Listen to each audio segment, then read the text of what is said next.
알아요. 아는데 저 좀 안아주세요. 너무 외로워서 죽을 것 같아요.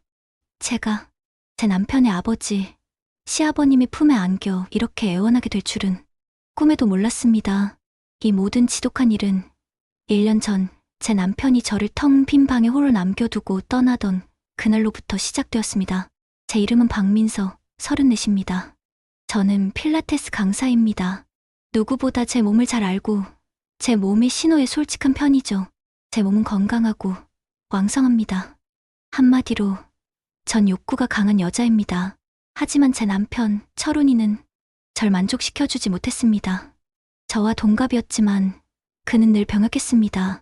늘 창백했고 늘 피곤해했죠. 솔직히 말할게요. 우리는 섹스리스였습니다. 남편은 불임 판정을 받았고 그 사실은 남편의 자존감을 완전히 꺾어버렸습니다. 그는 관계 자체를 시도조차 하지 않으려 했습니다. 연애 시절의 그 다정함은 사라지고 남편이라는 이름의 룸메이트만 남아있었죠. 저는 매일 밤 제 몸 안에서 끓어오르는 이 뜨거운 불길을 저 혼자 찬물로 식혀가며 잠들어야 했습니다. 그런 남편이 1년 전 제게 말했습니다. 민서야, 나 사우디아라비아 플랜트 건설 현장에 지원했어. 2년짜리 파견인데 돈이라도 많이 벌어와야지. 당신한테 늘 미안해. 저는 말릴 수 없었습니다. 돈이 문제가 아니었지만 이미 삶의 의욕을 잃은 남편에게 그건 유일한 탈출구처럼 보였으니까요. 그렇게 남편은 저를 텅 빈 방에 홀로 남겨두고 떠났습니다. 2년, 까마득한 시간이었습니다. 제 텅 빈 침대는 그렇게 1년째 주인이 온 게 없이 차갑게 식어만 가고 있었습니다. 저는 지금 시아버지와 단둘이 살고 있습니다. 남편이 떠나면서 혼자 계신 아버님, 민서 씨가 좀 모시고 살아주면 안 될까? 시아버님, 이한식, 올해 68이시지만 34신 저보다 훨씬 건강하십니다. 평생을 돌조각가로 사신 분, 지금도 마당 한편의 작업실에서 아침부터 저녁까지 돌을 쪼아 작품을 만드십니다.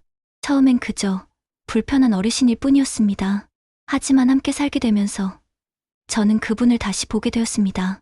아침마다 마당에서 들려오는 쿵, 쿵, 돌 쪼는 소리, 그 규칙적인 망치질 소리는 제 심장 소리 같았습니다.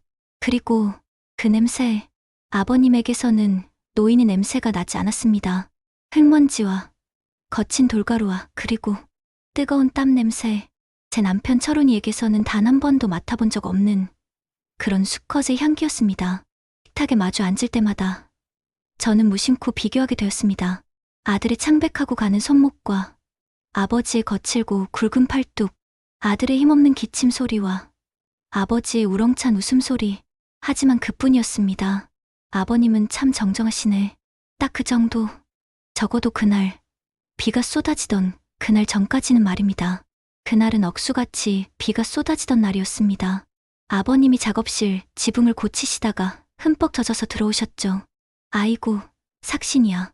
민서야, 내가 팔이 영 안 닿는데 미안하지만 파스 좀 붙여줄 수 있겠니? 전 아무 생각 없이 파스를 들고 아버님 안방으로 들어갔습니다. 아버님은 윗옷을 벗고 침대에 엎드려 계셨습니다. 그리고 저는 제 눈을 의심했습니다.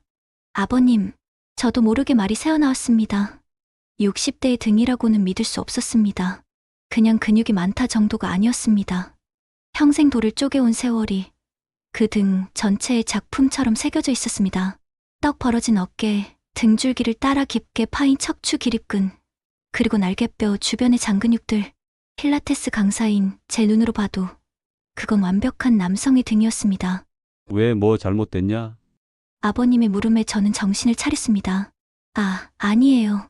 저는 떨리는 손으로 파스를 들고 다가갔습니다. 그리고 제 차가운 손을 아버님의 뜨거운 등에 대는 순간이었습니다. 아버님이 이를 악물며 낮은 신음을 참으시는 겁니다. 그건 아프다는 소리가 아니었습니다. 그건 제 차가운 손길에 놀란 뜨거운 몸의 반응이었습니다. 그 순간 제 몸에도 이상한 전기가 흘렀습니다. 발끝에서부터 정수리까지 짜릿한 무언가가 타고 올랐습니다. 저는 황급히 파스를 붙이고 말했습니다. 다 됐어요, 아버님. 그리고 저는 도망치듯 방을 빠져나왔습니다. 제 심장이 미친 듯이 뛰고 있었습니다.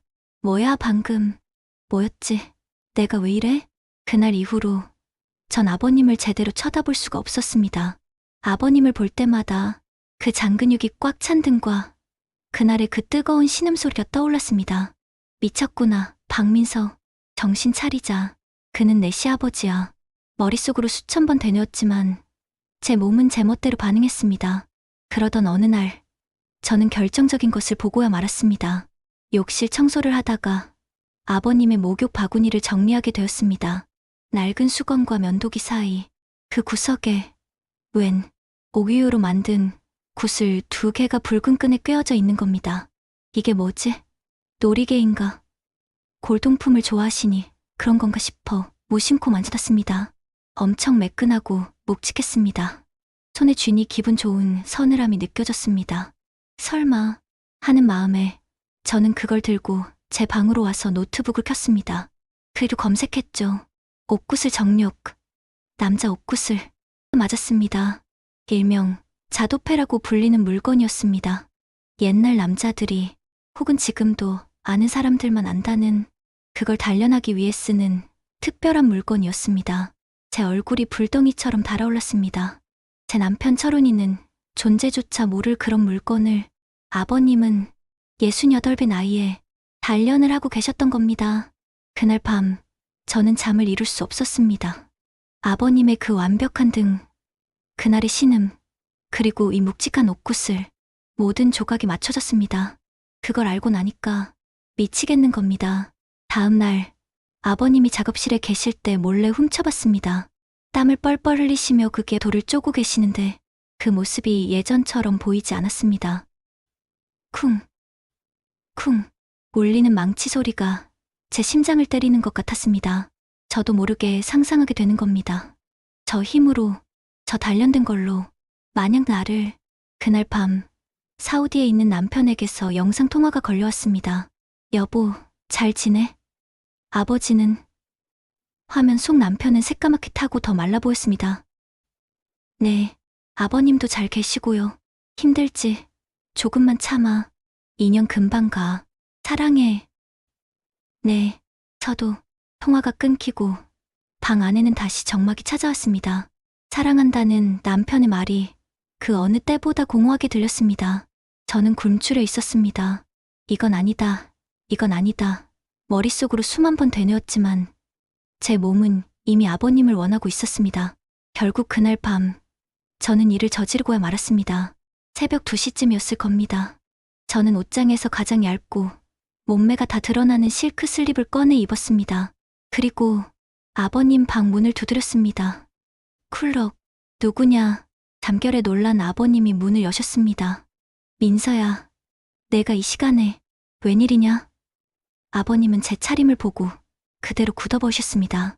저는 준비한 대사를 내뱉었습니다. 울먹이면서 최대한 불쌍하게. 아버님, 저 너무 춥고 외로워요. 꼭꼭 보일러가 고장 난 것 같아요. 아버님은 바보가 아니었습니다. 제 눈빛, 제 옷차림, 이 새벽에 찾아온 이유, 모든 걸 다 알아채셨을 겁니다. 한참 동안 저를 뚫어져라 쳐다보시던 아버님이 깊은 한숨을 내쉬었습니다. 그리고 제 손목을 거칠게 잡아채 방 안으로 끌어당기셨습니다. 일단 들어와라. 몸이 얼음장이구나. 방 안은 아버님의 채취로 후끈했습니다. 제 손을 잡은 아버님의 손은 불덩이 같았죠. 저는 그대로 아버님 침대 이불 속으로 파고들었습니다. 그리고 이불을 뒤집어 쓴 채 다시 한번 울먹였습니다. 아버님, 그냥 오늘 밤만 같이 있어주시면 안 돼요? 저 너무 외로워서 정말 죽을 것 같아요. 아버님은 한참 동안 아무 말 없이 서 계셨습니다. 제가 이불 속에서 흐느끼자 마침내 침대가 삐걱거리며 제 옆에 누우셨습니다. 민서야, 이러면 안 된다. 알아요. 아는데 저 좀 안아주세요. 너무 외로워서 죽을 것 같아요. 제가 아버님 품에 파고들자 아버님의 이성이 무너지는 게 느껴졌습니다. 제 어깨를 감싸 안은 팔에 힘이 들어갔습니다. 아버님이 거친 숨을 몰아쉬며 제 귓가에 속삭이셨습니다. 후회 안 할 자신 있느냐? 저는 대답 대신 고개를 끄덕였습니다. 아버님의 목소리가 짐승처럼 낮게 깔렸습니다. 한번 시작하면 내가 헐어도 난 멈추지 못한다. 그날 밤 저는 아버님의 구슬땀에 그 특별한 물건으로 단련된 힘에 완전히 중독되고 말았습니다. 남편에게서는 단 한 번도 느껴보지 못했던 제 몸의 모든 세포가 깨어나는 듯한 그런 황홀경이었습니다. 그 후 6개월, 남편은 여전히 사우디에서 돈을 벌고 있었고, 저는 아버님과 매일 밤 뜨거운 시간을 보냈습니다. 텅 비었던 제 침실은 이제 집에서 가장 뜨거운 방이 되었습니다. 제 몸은 하루가 다르게 피어났습니다. 필라테스 회원들이, 강사님, 요즘 뭐 좋은 일 있으세요? 얼굴이 확 폈네라고 말할 정도였으니까요. 그런데 얼마 전, 그토록 규칙적이던 제 몸의 신호가 끊겼습니다. 속이 울렁거리고 자꾸 신것이 당겼습니다. 설마 하는 마음에 테스트기를 해봤습니다. 선명한 두 줄이었습니다. 아버님의 아이였습니다. 저는 떨리는 손으로 아버님께 테스트기를 내밀었습니다. 아버님은 한참 동안 두 줄을 바라보시더니 제 배를 꽉 안아주셨습니다. 내 아이다. 70평생에 얻은 내 귀한 아이다. 내가 무슨 일이 있어도 책임진다. 우린 그렇게 우리만의 금지된 행복을 확인했습니다. 그런데 바로 어제였습니다. 남편에게서 영상통화가 걸려왔습니다. 평소보다 훨씬 밝은 목소리였습니다. 여보, 나 다음 주에 드디어 귀국해. 그리고 나 당신한테 줄 선물이 있어. 깜짝 놀랄 거야. 저는 아무 말도 할 수 없었습니다. 선물? 무슨 선물? 남편이 폰화면 너머로 환하게 웃으며 외쳤습니다. 나 여기서 치료받았어. 정밀 검사했는데 그동안 스트레스성이었나 봐. 의사가 가능하대. 이제 우리도 아기 가질 수 있대. 저는 폰화면 너머로 환하게 웃는 남편의 얼굴을 보며 제 옆에서 제 불룩한 배를 다정하게 쓰다듬고 있는 아버님을 바라볼 수밖에 없었습니다. 오늘 한 여자의 은밀하고 위험한 이야기를 잘 들으셨나요? 때로는 가장 가까운 사람의 부재가 상상할 수 없는 금단의 밤을 만들기도 합니다. 남편이 없는 텅 빈 집에서 시아버지의 구슬땀에 중독되어버린 며느리, 그리고 이 모든 사실을 모른 채 희망에 부풀어 귀국하는 남편까지. 과연 이 세 사람의 운명은 어떻게 될까요? 댓글로 여러분의 아슬아슬한 상상력을 들려주세요.